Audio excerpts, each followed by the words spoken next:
And Jesus told this parable to the chief priests and the elders. What he was doing was telling them that the prophecy of Isaiah in the first reading was being fulfilled in them. They didn't get it. The prophets were the people that God sent, and they killed them. And finally, the Son was in their midst, and they would kill him as well. The message didn't get through to them because they had hard hearts. They preferred their own desires, but they knew more than God and lived their life in an irresponsible way. The house of Israel was the vineyard, and Jesus was the Son that came to them that they killed. And so their mission to be the chosen people was turned over to 12 uneducated men, most of them fishermen. And then they became the people of God. They became the vineyard, Church of God. It wasn't easy for them. 11 out of the 12 gave their life as martyrs so that the vineyard would be spread throughout the world. What does that mean for you? What does that mean for me? Well, the vineyard today is the church, universal church, but it's also this parish, and each one of us are part of that. And we are given gifts, the gift of life, the talents that we have, the time that we are given, the number of years, 168 hours a week. How many of those do we give back to him in prayer or service?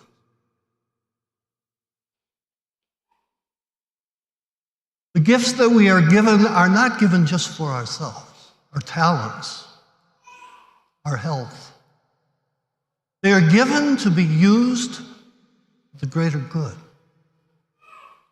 And we have some tough questions to ask ourselves. Are we generous with these gifts, or are we selfish?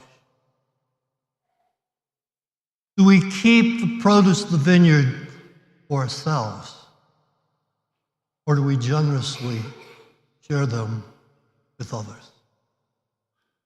There's nothing more beautiful than a talented person sharing that talent as a teacher, other ways, as a person who, with the St. Vincent de Paul Society, reaches out to the poor,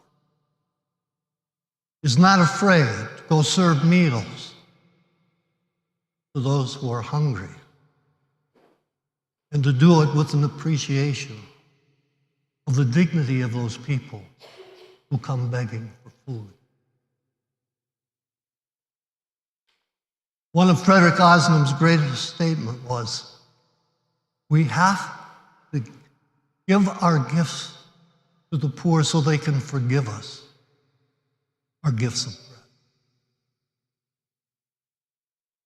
And what about our resources?